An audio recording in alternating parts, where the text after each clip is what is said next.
Light बंद कर देता हूँ।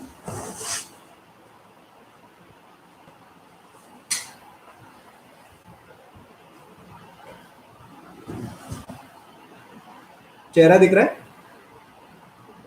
ठीक है। ठीक। Okay.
Good evening, friends. First of all, I would like to warmly welcome you for attending this very interesting webinar on cyber security and its legal framework.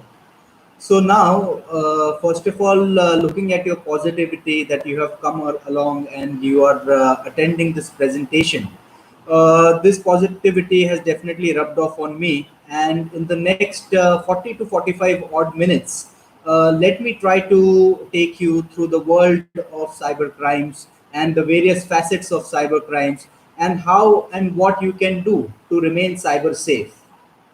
Now, to start with, let us start with some very interesting, statistics. Now, everyone is aware that India, as a country, has a population of 130 crores. Now, if you ask me about the number of cybersecurity professionals, there are not even more than 50,000 cybersecurity professionals in India working for the police department.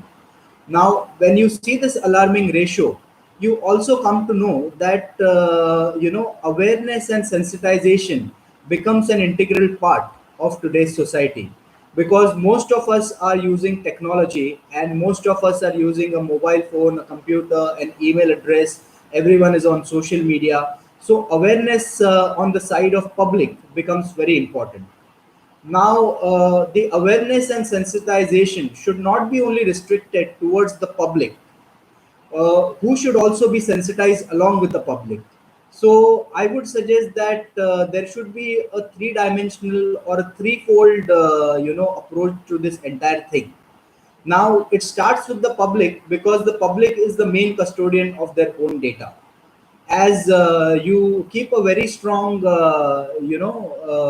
lock to your all physical assets, it is also necessary that you keep a very strong lock on all your digital assets. So that is why awareness and sensitization of the public is necessary. Now, when you start talking from the part of the judiciary, let me tell you that the Information Technology Act was enacted in the year 2000.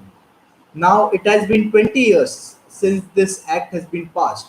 And with the ever growing technology, when the technology grows at a speed of, every 20 months, there is a new technology. So 20 years is a very long time. And the act, there are certain, things that need to be added or modified into the act so that to suit the current scenario.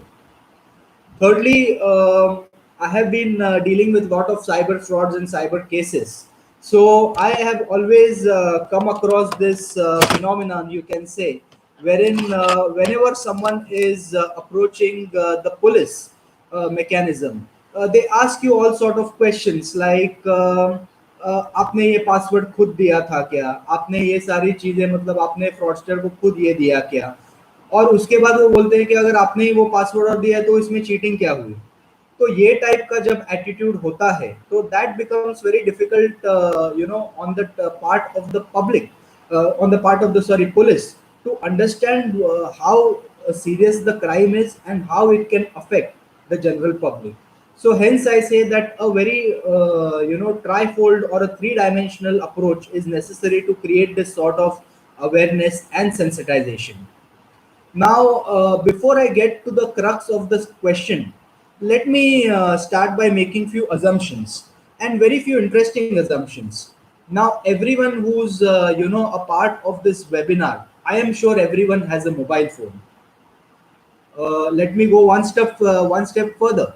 So, when I say everyone has a mobile phone, I'm sure that everyone also has an email address. Having said that, everyone is also, most of the people that are attending this webinar, they also have a Facebook account. So when all the so most of the assumptions that that I'm making here, I am sure most of the assumptions the answer is a yes. Okay, one more thing. Let me also ask you that how many of you in this session are using WhatsApp, and how many of you have Truecaller as an application installed in your phone? And if my knowledge or my judgment is right, I can assure you that majority of the people who are attending this webinar do have a Facebook account, do have a WhatsApp account, and are using Truecaller.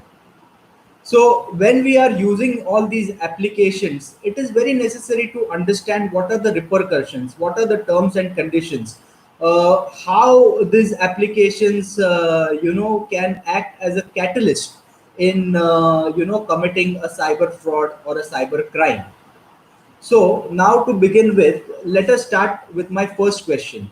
Now you must be thinking that he's asking you very generalized questions, having a mobile phone, having an email address, having a Facebook account, because you can see most of the people, who are in this digital age today, who are apart, they might feel that these questions are unnecessary. But let me tell you that all these questions hold a great importance or a great relevance to me.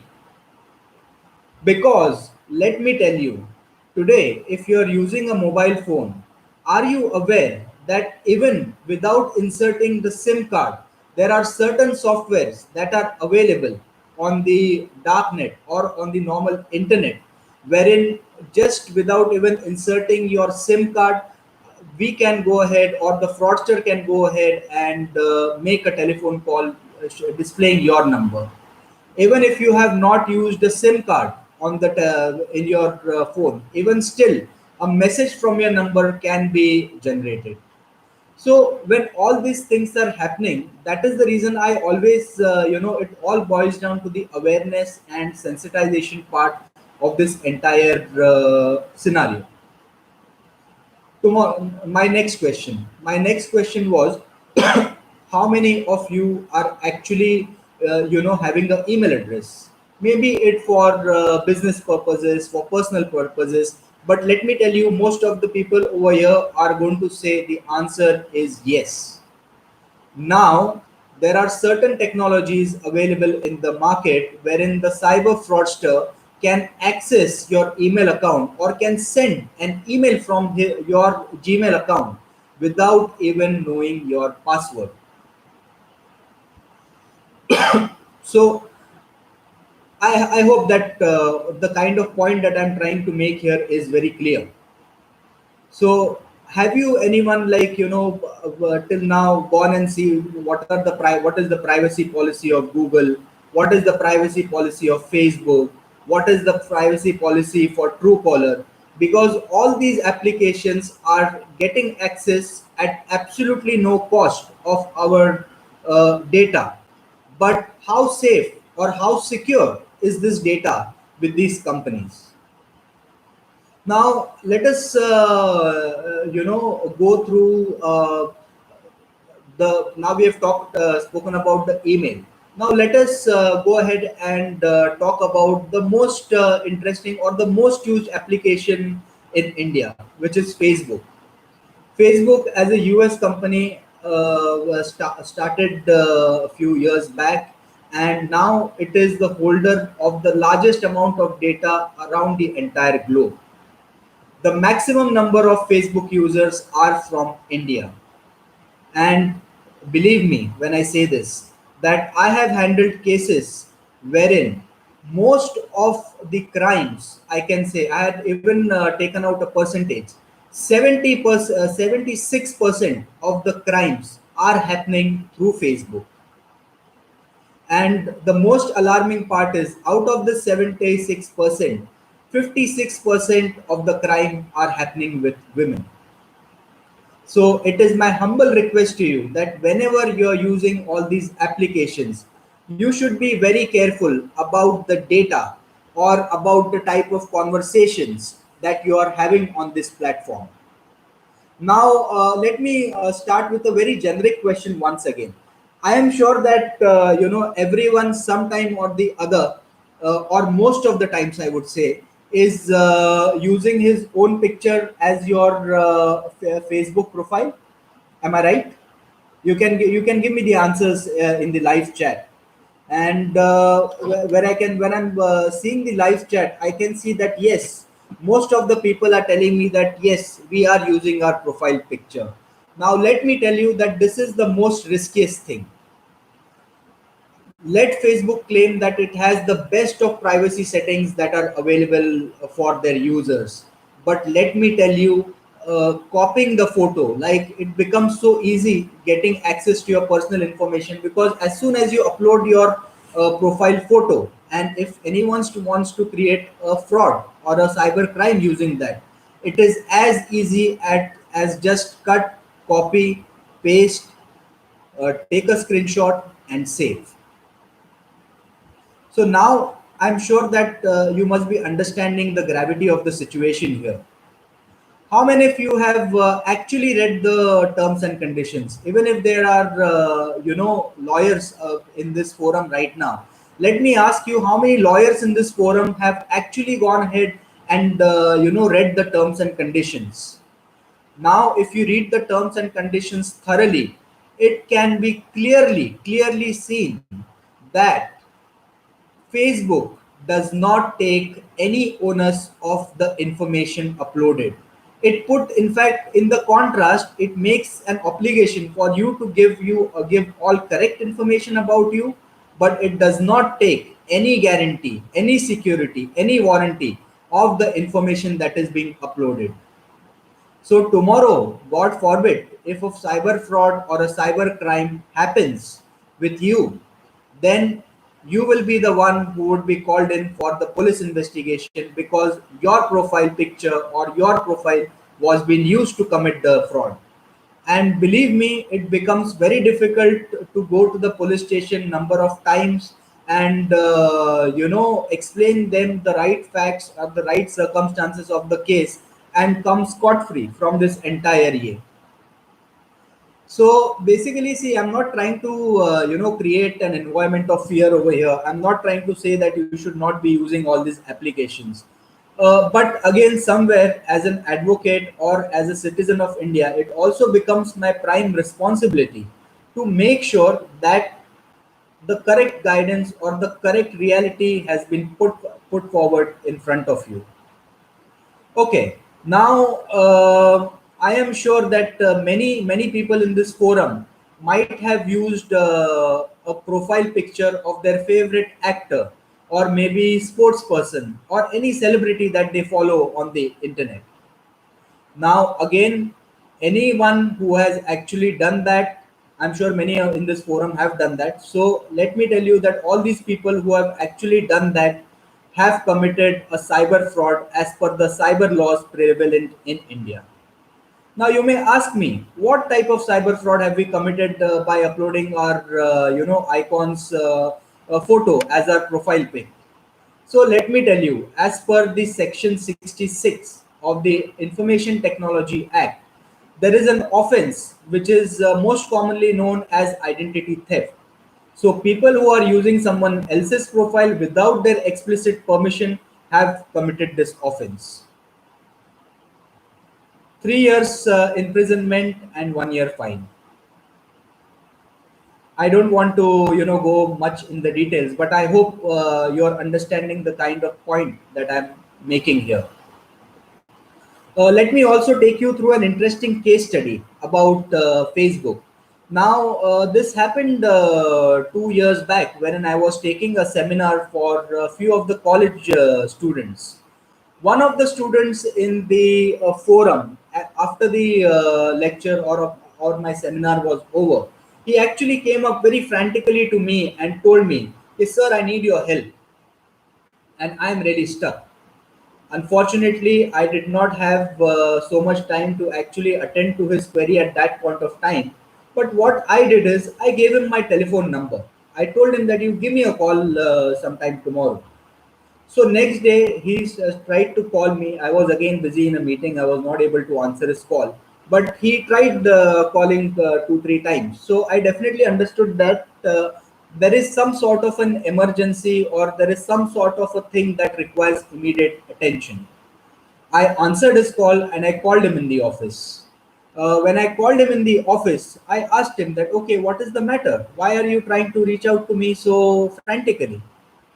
So that is the point of time that he confided that, sir, I'm not able to attend college from the last 6 months.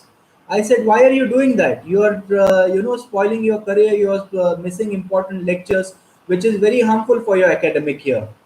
That is when he disclosed that he is actually being harassed by a girl whom he met on Facebook. So this girl was harassing him by telling him that they met few months back and they started disclosing or sharing personal details with each other. So during the course of conversations, the conversations went very intimate, and after some time, the girl started harassing the boy or the student by telling him that I will upload the copy of these conversations onto your dean's Gmail address. And if you don't want me to do that, you will have to pay me 20,000 rupees every month. 3 4 years down the line, 20,000 rupees was definitely a big amount, and it's definitely a big amount for a student who was come from a different state and trying to make his career over here. So I took up the matter on the basis of morality, or on moral grounds, that this is somewhere my duty to help out a person who was genuinely stuck in this problem. So when we started with the cyber forensics, that is when we actually came to know that this person whose profile was being stalked, or this person who was, or this student who was being harassed by this girl, the profile of the girl was being accessed using an IP address from somewhere near the hostel. So one clue we got that this person is somewhere nearly or closely associated to that person. Now we tried to dig deeper. We further strengthened our investigation, or we tried to dig deeper into the investigation. That is when we found out that the person was using a dongle, a Reliance Jio dongle that time, and the dongle was accessed from just the next room. And when we dig more deeper, we actually came to know that the person who was posing as a girl was actually his friend who used to sit along with him in the classes. Now, both being students, we did not actually go ahead and try to get this matter out, or we did not try to make sure that this matter is blown out of proportion. But we called this student, and that is we called him to the police station. We asked him all the details. We took an undertaking from him that nothing will happen. I mean, he will not engage into any such illicit activities in the future, and he was let off. This is how harmful, or this is how derogatory, or you can say negative impact a social media can have. The boy was not able to attend his college for the past 6 months. He was working in a call center doing night shifts to make sure that the extortion money that was demanded was given to that particular person. Now, I would also like to take you through one of the another interesting case studies. This is also a very interesting case study. This is something that happened with a police officer. So, a very famous police officer in Maharashtra, of course, I would not be disclosing names at this point of time because then we'll be opening another Pandora's box. So, he came to me one evening to my office and he told me that, sir, my the account seems to be hacked or someone else is actually using my account. I said, I don't understand. What do you mean by that? So he showed me a profile which he said that did not belong to him. And there are round about 4,000 to 5,000 people in that profile. Lot of IPS officers, lot of IAS officers who are their friends are also following this profile. So he said that I definitely want to catch a hold of this person, but I don't want this thing to come out in the media because it will be a big shame to my name. When I started investigating the matter, it came to we came to know after doing the cyber forensics on that account that this account was actually handled by a college going student. See, by giving you all these examples, I'm not trying to create an environment of fear over here. I'm just trying to make you aware of the facts. I'm just trying to make you aware of the real scenario that could happen, that could go wrong. And all these cases or all these examples show you that along with internet having a good side, this also has a negative side. Because in today's stage I cannot expect that you should be stopped from using your cell phones or mobile phones or your email addresses or your social media accounts. But yes, what I would like to request you is you can definitely use proper preventive and safety methods to actually make sure that your data and your virtual profile remains safe. Now, I asked you one question in the beginning that who all are using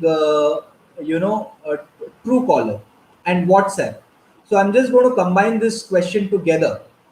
Let us start with Truecaller first this time. Everyone is having Truecaller. I guess what is the main motive of Truecaller?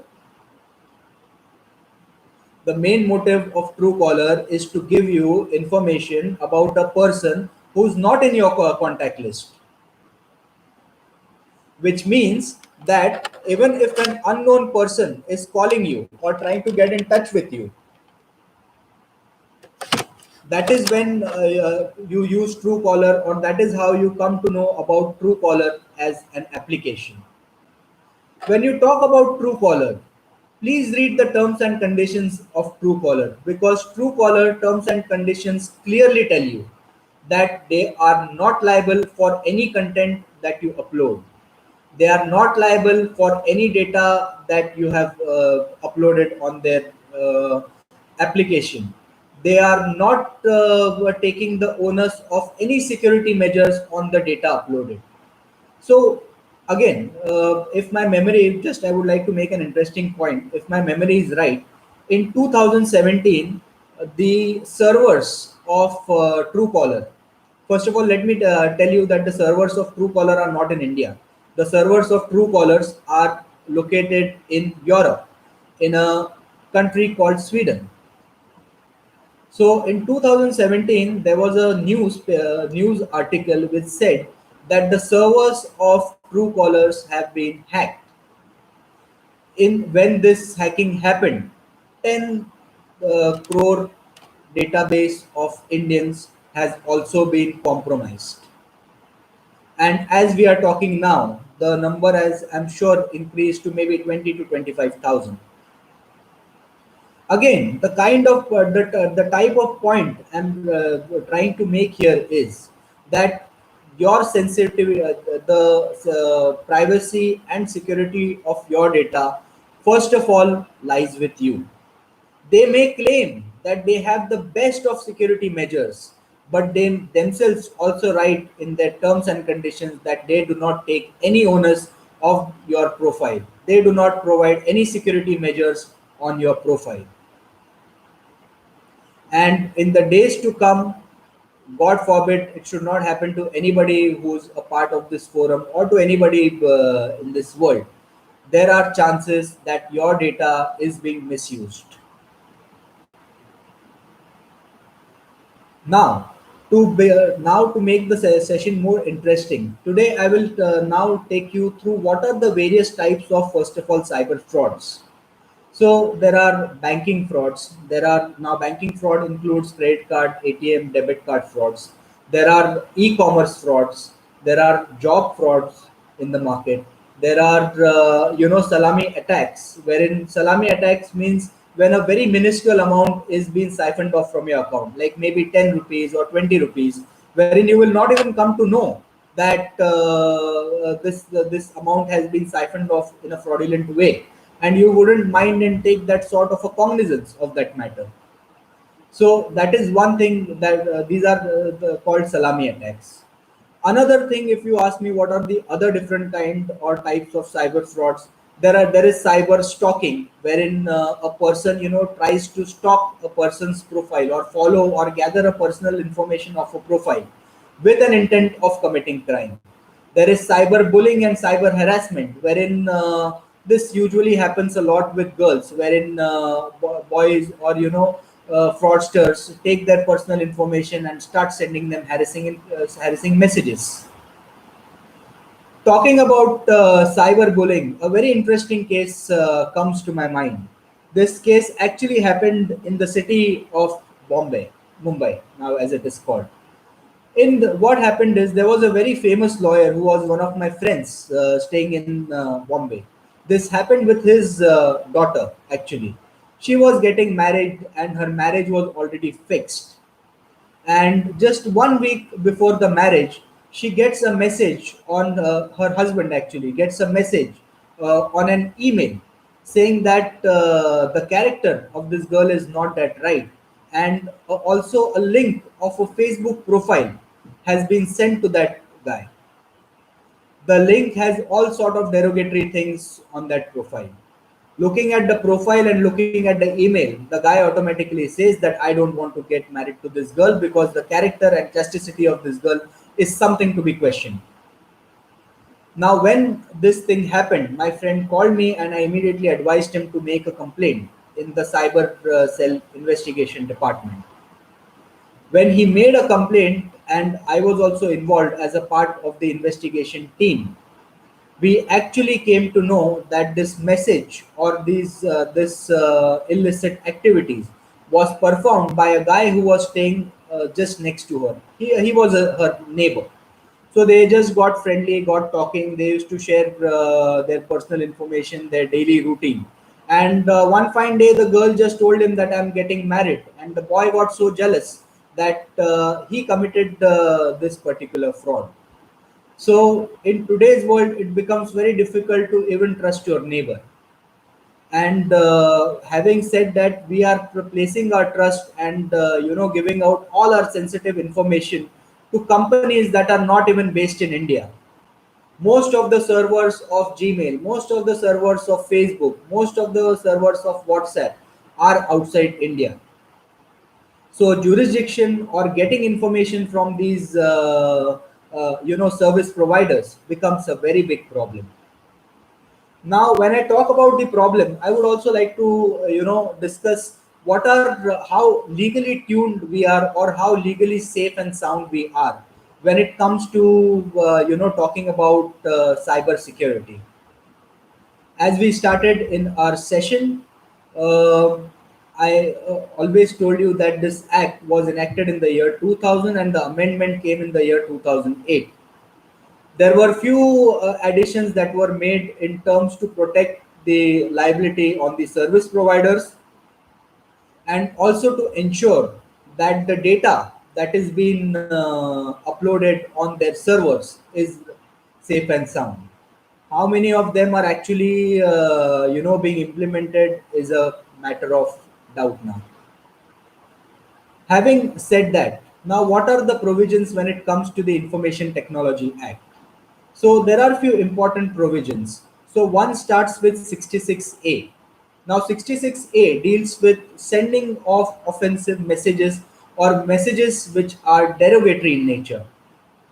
Unfortunately, in the year 2015, this particular provision was struck down as being called draconian by the Supreme Court.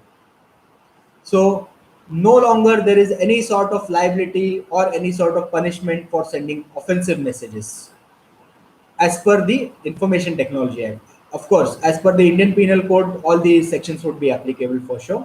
But it is the IT Act will not come into this foray. Then there is one section that very particularly talks about identity theft.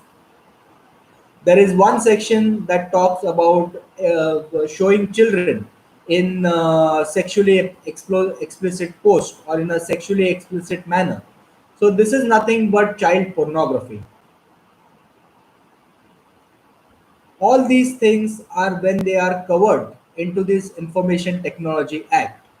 The reality of the matter should also be taken into consideration. Now, when I say that the reality of the matter should be taken into consideration, this is where I talk about the actual process time that is actually required to solve these problems.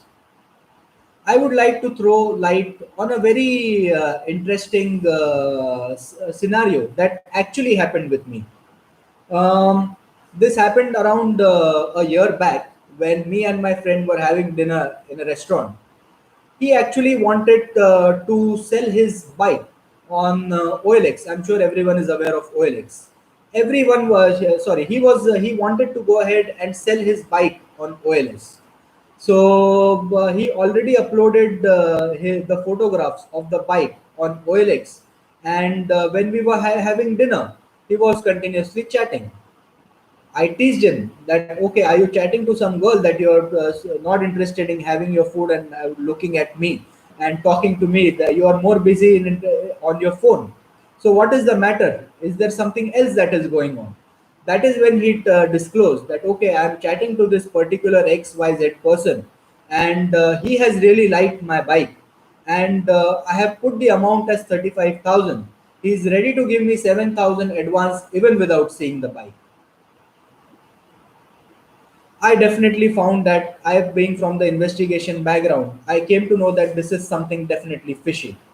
Because with my study or with my knowledge of the cyber fraudsters, what these cyber fraudsters are trying to do is they are trying to exploit the greed. They are trying to exploit the human emotion of greed from you. They offer you certain things which are not humanly possible. They offer you certain gifts, certain offers, which are too good to be true. So when I saw that this offer is too good to be true, that is when I started myself chatting with that particular person. I said that I will give you my account number and you please transfer the money into my account. But he said no. I will send you a link, and once I send you a link, the money will be transferred into your respective UPI. I said okay, but I never shared my link because it is a known fact in the cybersecurity world that now the cyber fraudsters have become so smart and so advanced that even without you sharing your PIN, only by making you click on the link, they will install a malware as it is called, or a software, malicious software into your mobile or your computer, which will gather all the sensitive and personal information and sensitive information like your bank IDs, your bank passwords, and all.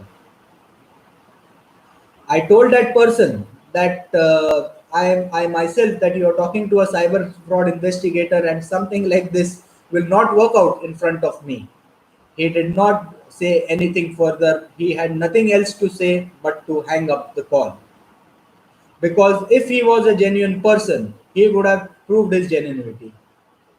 So I would make a humble request to all the viewers who are here that they should not be falling in the trap of a thing that sounds too good to be true, because the fraudsters are trying to take advantage of the human emotion of greed.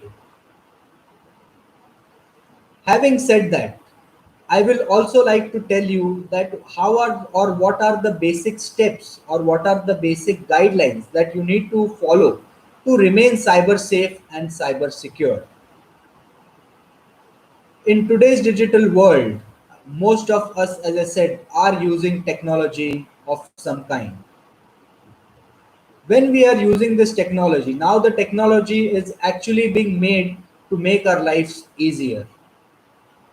It is said that if there are 10 people who are using internet, there are 3 people who are actually trying to defraud you or try to take undue advantage of your personal and sensitive information. Now when I talk more about coming about the preventive measures or talking about the securities that you should deploy from your end to make sure that at least you as a custodian of your information has taken proper steps to go ahead and take care of your data. First thing, whenever now I would again not say that you should not be using any of the UPIs for making payments, because even I know it as a matter of fact that they are more easier and more convenient for a person to use, and that is why an advancement into technology comes, or that is why the technology advances to make the life easier of the user. But having said that, it should not also make the lives of the cyber fraudsters more easier. So what needs to be done is anyone who's using UPI or making payment online, they should keep a separate account for that online payments. Use it for your bank transactions. Use it for your UPI. Use it for your Google Pay, your Phone Pay, and all these things. Use it, but then again in this account keep a unique account that you use only for your banking or your online transactions, and please keep very limited amount of money, nothing between more than 3 to 5,000. So even in the case or in the future, if the cyber fraud occurs with you, I'm sure that the safety is definitely protected. And at least there is a mitigation plan wherein you would not be losing your hard-earned money, but a very small part of that.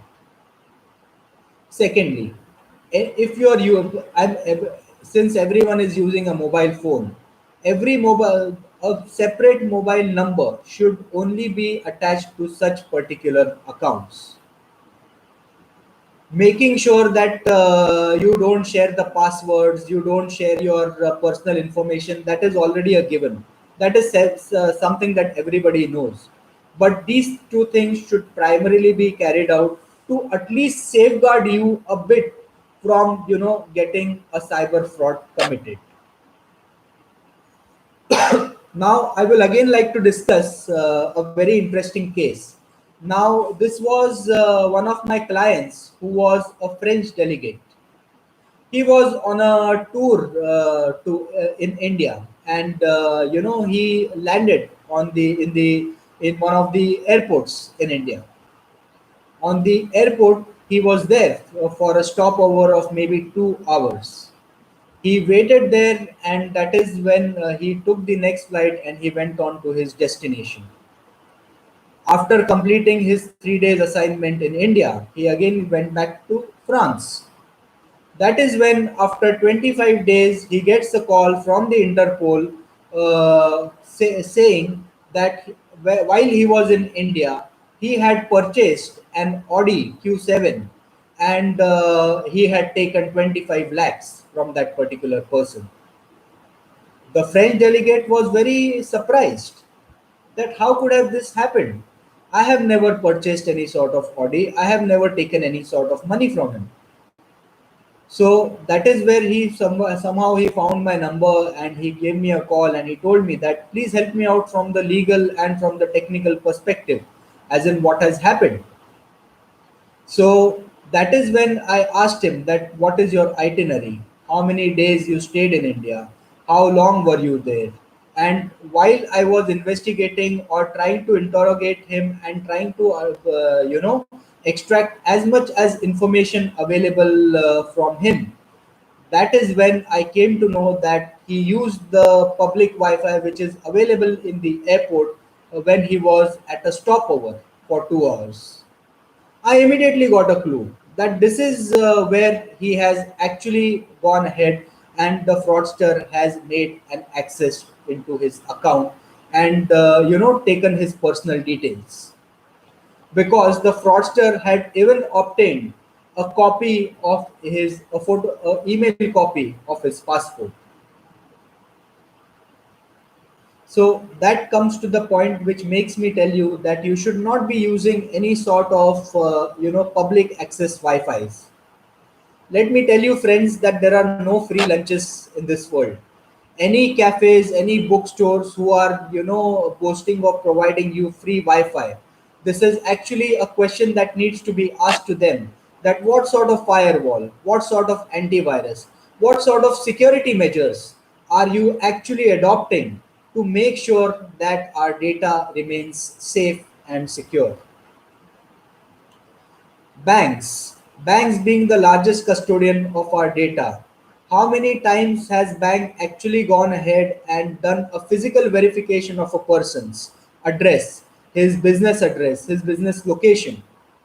So that is the reason that most of the banking frauds, when they occur, an account of a person who is either deceased or who's not actually in existence, only his Aadhaar card and PAN card details are being undertaken and an account is being opened, because as per the RBI guidelines, it is said that you only need to provide some OVDs, which are officially valid documents to the bank, which includes your Aadhaar card, which includes your PAN card, your salary slips.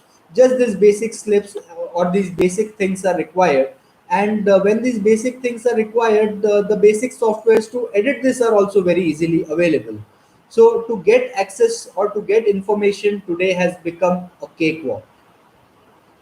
One more thing that I would also like to notify you is that, again, coming back to the point of profile picture, when you see your profile picture, none of the security measures in terms of not allowing it to be copied and pasted are ever employed by Facebook.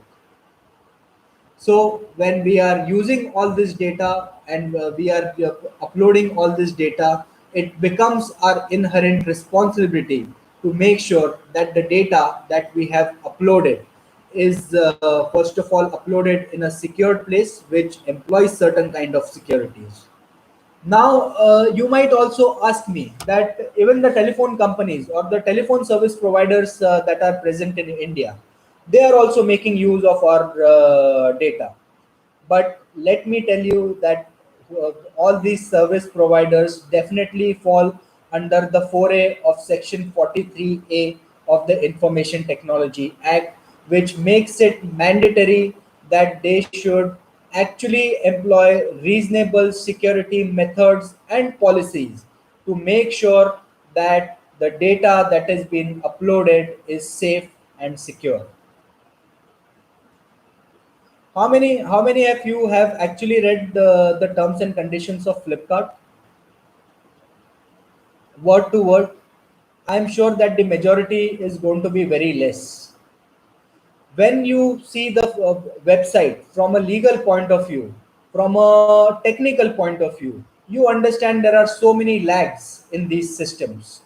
As per the Information Technology Rules 2011, it is a mandatory requirement for any e-commerce portal that it should display the name of the grievance officer at a very visible place and location. It is the onus on these e-commerce companies to disclose the terms and conditions and privacy policy at a very prominent place on your website. But most of the sites, if you see, they will give the privacy policy and terms and conditions in a very small font, and that too at some corners of the website, which are not generally visible at the first time. They are making you sign agreements which you haven't even read. When I say that, I mean that whenever you log in or create an account with any of these e commerce services, 90% of the time they will only tell you to click on a link. which says by clicking here you accept the terms and conditions. But before making you accept the terms and conditions, have they given you any kind of a soft copy to actually read and understand and interpret what are the legal repercussions, or what are the safety methodologies or privacy policies that these companies are actually following to keep our data safe? In today's time, I'm sure everyone is in a dilemma. A lot of webinars due to this COVID lockdown. There are a lot of webinars that are taking place. Most of them are happening on Zoom application. Please, today as an exercise, I would request you all to just go ahead and view the terms and conditions of Zoom app. After reading that, you yourself will come to know that how this application or how this Zoom app is you can say negligent in handling your information. If you see the terms and conditions and the privacy policy, it clearly states that you have an obligation to provide exact and accurate information about you, but nowhere in the terms and conditions or the privacy policy it says that it is going to take care or it is going to safeguard the database that is used or that is coming through their platform. It clearly states that whatever video recordings, whatever call recordings have been happening, it is strictly your responsibility to make sure that they remain secure. Friends, I would like to understand that how could you be using, or how could we as citizens being used to such information technology, wherein it is like creating or digging your own grave by giving them permissions. If you see the technological lag that comes in Zoom as an application, you will come to know that Zoom has the power to remotely access your important folders like your cameras, photos, videos, after someone makes an account or logs in with Zoom. Again, I would not be creating I don't want you people to feel that technology is now becoming a curse. But again, having said that, I would just request you that you should be more careful, you should be more aware, and you should be more sensitized towards using your data correctly. I meet lot of college students because I hold lot of webinars with them to educate them, make them understand about cyber security. And let me tell you, even cyber security, now they say in the market that there is lot of recession going on, there is lot of downslide that is going to come. But friends, let me tell you, in my profession, there is no sort of recession and there is no sort of downfall. In fact, we are facing a shortage. India requires at least 10 lakh cyber security professional and ethical hackers. And we don't have even 1 lakh foolproof cyber security professionals and hackers.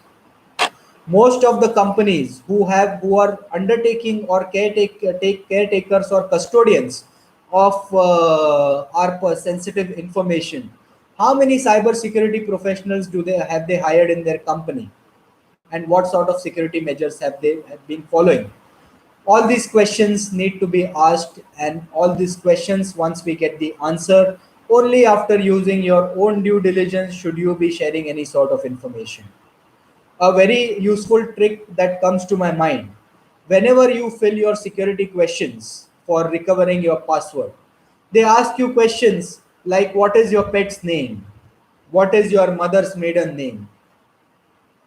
Believe me, if I log in into your profile and I study your profile for the next 20-25 minutes, I would be able to tell you your favorite location, your favorite place, your mother's name, and all the details. Even, like, for example, they ask you what is your pet's name.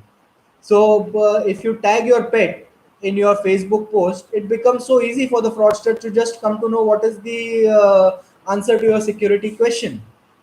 So whenever you're filling this security question, also to make sure that you fill in actually the wrong answer, or the answer that is not exactly relevant to that particular question. Now, again, to summarize this, I'm sure that I'm taking a lot of your time, but I'll just like to summarize in the next 5 minutes, and then I would like to, take up some live questions, if any. So, just to summarize this entire thing, or some tips to help you remain cyber safe. First thing is use a unique account for all your online payments. Don't mix it with your normal accounts or your other accounts or your personal accounts, if I may be precise. Use a separate telephone number for this, which will be only used for making online payments or should be attached to your banks. And thirdly, do not keep any sort of excessive cash in these accounts. Limited to between 3 and 5,000. Baki all rest of the things, I'm sure as citizens of India, and we are much well appraised about the fact that we should not be sharing our password and personal details. Now, since we have already completed the time on the webinar, I would just like you to quickly ask me if you have any certain kind of questions or doubts which I can help you out on.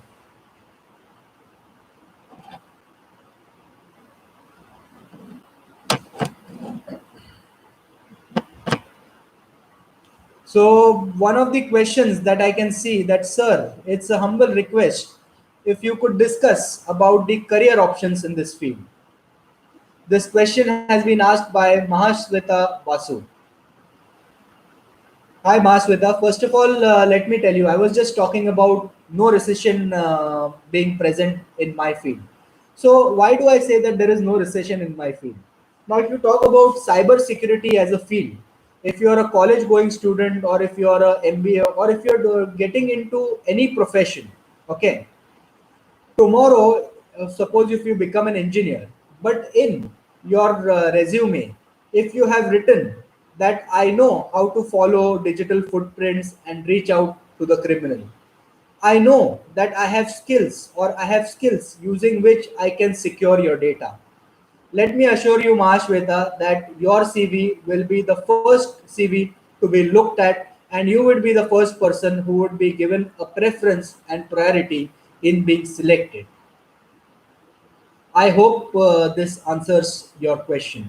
So, what generally happens is that roundabout, as I said, there are round about 35 to 40 crores users in India who are using the internet. So, uh, proportionately, even the cyber frauds or cyber crimes are also happening. I'm sure that everyone must have seen this serial Jamtara. Let me assure you that the situation is much worse than that. Prima facie, from the public point of view, it is very easy to go ahead and read about it or to understand about it. But if you come into the cyber security field and once you start working on live cases, that is when you try to understand that how interesting and how frightful this entire ball game is. Any okay, I can see one question from Harshit Dhawan. I haven't given access to my microphone and camera to Zoom.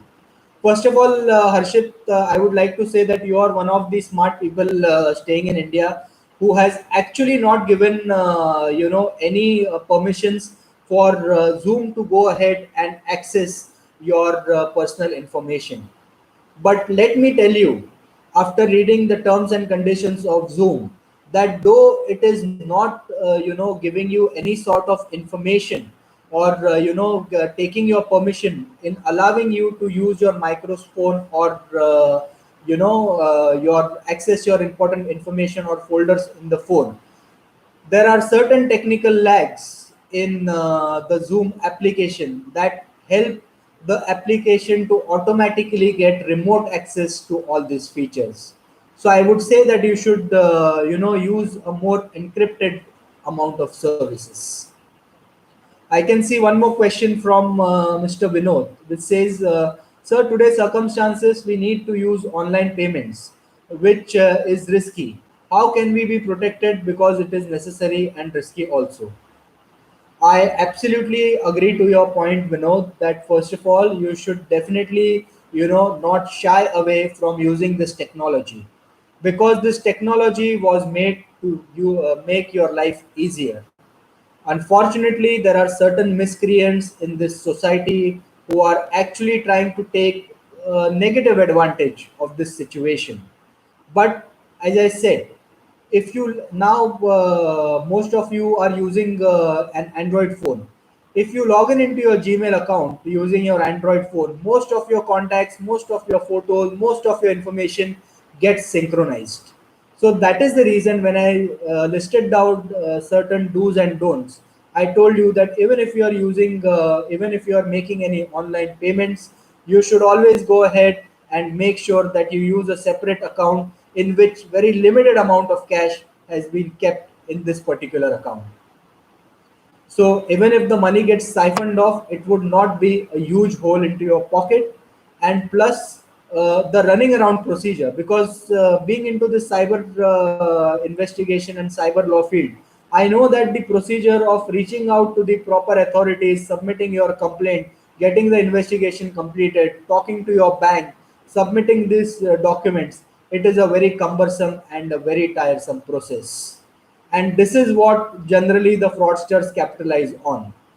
They capitalize on the fact that for a minuscule amount, a person would not go to the police authorities because they feel that and they know and they understand that the police authorities are not very compassionate, nor are they that competitive to go ahead and resolve these issues. Akanksha Mohan asks me that are there any institutions that provide good certification courses? Yes, you can. I will share my personal details on this, and I will send you some information on that. Um, Let me see if I have missed any of these questions.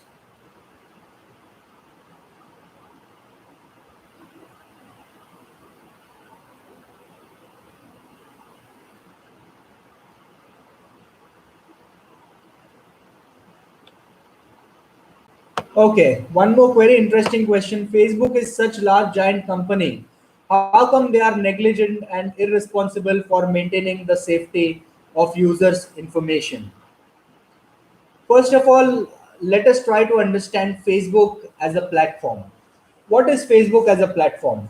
Facebook as a platform is nothing but just a mediator or just a facilitator in providing you a software that helps you to upload your personal information. Now, why are these people doing it? Because they are generating revenue from the information that we are posting. Whenever you click, like I'll give you a live example. For example, on the net, you type in t-shirts, online t-shirts. If you want to buy some t-shirts or shirts, I will assure you that the links that you have clicked on will automatically start appearing on your Facebook windows, on your Google Chrome windows, on your YouTube windows. That is because they are actually monitoring your data. They are monitoring your interest. And to monitor your interest, they have to be aware what sort of places you like, what sort of places you go to, what sort of food you eat, what kind of things you like on the internet. All these things these people gather and they actually go ahead and sell this data. And if you see in the terms and conditions again, it is made very clear that Facebook may share this information to third party service provider if the need may be. Having said that, I don't think there are any other questions that are there. If anyone has any questions, you can always reach out to us from the internet, and we will be free and happy to help you and to and to make you more cyber secure, I would say. So, by saying this, I would like to end this session. I would once again want to thank all the viewers for being a part of this wonderful session. And in the future, we would be having few more interesting webinars on cyber security, wherein we will be talking about maybe banking frauds, or maybe we will be talking about social media frauds in detail. So stay tuned, and thank you very much, and stay cyber safe and stay cyber secure. Take care. Thank you.